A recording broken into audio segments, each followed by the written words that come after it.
బద్నాం చేయాలి, కేసీఆర్ గారిని బద్నాం చేయాలి అనేటటువంటి ఉద్దేశంతో రాష్ట్ర ముఖ్యమంత్రి రేవంత్ రెడ్డి గారు సృష్టించినటువంటి కృత్రిమమైనటువంటి కరువు ఇది అని చెప్పి ఇవాళ మేము ప్రజలందరికీ తెలియజేస్తా ఉన్నాం.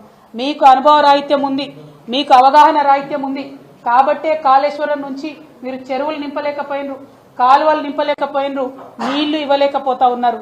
ఈ నెపమంతా కూడా మీరు ప్రకృతి వైపరీత్యం అని చెప్తా ఉన్నారు. అది తప్పు. తెలంగాణ రైతు ఎన్నడూ కూడా మొగులకు ముఖం పెట్టి ఎదురు చూడకుండా ఉండాలని చెప్పే కాళేశ్వరం కట్టుకున్నాం. అందులో చిన్న సమస్య ఏదన్నా ఉంటే దాన్ని రిపేర్ చేయండి, దాన్ని ఎంక్వైరీ చేయండి, మీరు పొలిటికల్గా కక్ష సాధింపు చర్యలు తర్వాత చేయండి. కానీ ఇవాళ పొలాలు ఎండబెట్టడం, రైతులకు అన్యాయం చేయడం అన్నది మాత్రం చాలా దారుణం. కాళేశ్వరం నీళ్లను ఎట్లా వినియోగం చేసుకోవాలో మీకు తెలియనటువంటి అనుభవ రాహిత్యంతో తెలంగాణ ప్రజలు, రైతులు తీవ్రంగా నష్టపోతున్న విషయాన్ని ప్రజల దృష్టికి మరొకసారి తీసుకొస్తా ఉన్నాం. అదేవిధంగా ఎంతసేపు పొలిటికల్ అంశాలు తప్పితే ఇంకొక అంశం ముఖ్యమంత్రి గారు మాట్లాడతలేరు.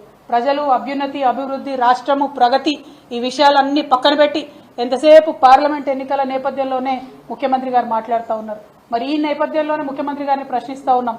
4 సౌత్ ఇండియన్ స్టేట్స్ ఢిల్లీలో ధర్నా పెడితే, కేరళ నుంచి ధర్నా పెట్టి బీజేపీని ప్రశ్నిస్తే ఎక్కడ కూడా మన ముఖ్యమంత్రి గారు మాట్లాడలేదు.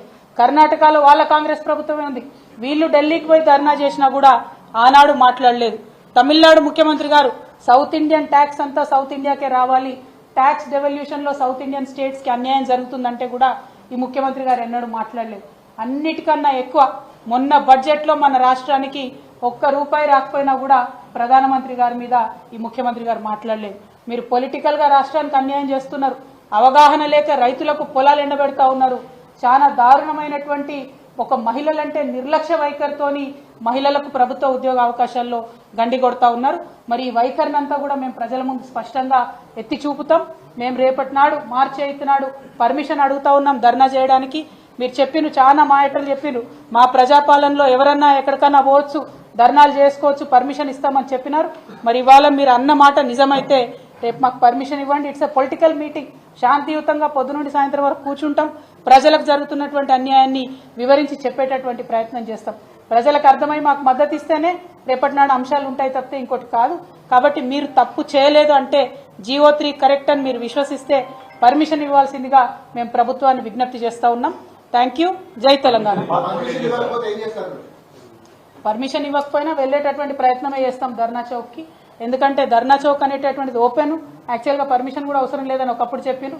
కానీ ఇవాళ పర్మిషన్ ఇవ్వకపోతే నిన్న భవ్య, వైష్ణవి పాప వాళ్ళు చనిపోయినటువంటి వాళ్ళ తల్లిదండ్రులను కూడా కసాయి ప్రభుత్వం గొర్రెలు ఈడ్చేసినటువంటి వైఖరిని మనం చూసినాం.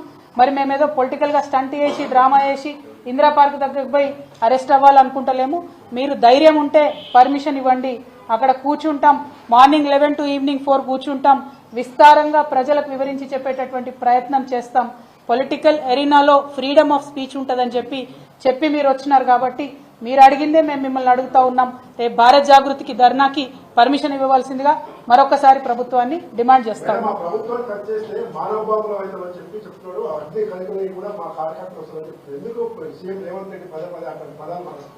వారికి ఉన్నటువంటి ఇన్సెక్యూరిటీ వారు చెప్తున్నారేమో, వారి ప్రభుత్వాన్ని టచ్ చేసే ఉద్దేశం ఎవరికి లేదని పదే అన్ని పొలిటికల్ పార్టీస్ చెప్తా ఉన్నాయి. అయినప్పటికీ ఒక ప్రతిపక్ష నాయకుడు మాట్లాడినట్టు దారుణాతి దారుణమైనటువంటి పదజాలంతో గౌరవ కేసీఆర్ గారిని అనేక సార్లు ఏకవచనంతో సంబోధించడం, ప్రతిపక్ష నాయకులందరినీ కూడా అంతు చూస్తామని చెప్పి ఒక కాన్స్టిట్యూషన్ పొజిషన్లో ఉన్నటువంటి వ్యక్తి పదే బెదిరించడం, ఇవన్నీ కూడా అమానవీయమైనటువంటి చర్యలు, అప్రజాస్వామికమైనటువంటి చర్యలు.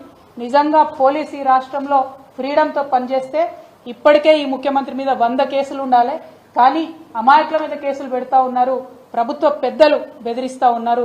ఇది తెలంగాణలో ఇవాళ ఉన్నటువంటి ప్రజాస్వామ్యం అనేటటువంటి అంశాన్ని ప్రజలు గమనించాలని కోరుతా ఉన్నాను. Thank you.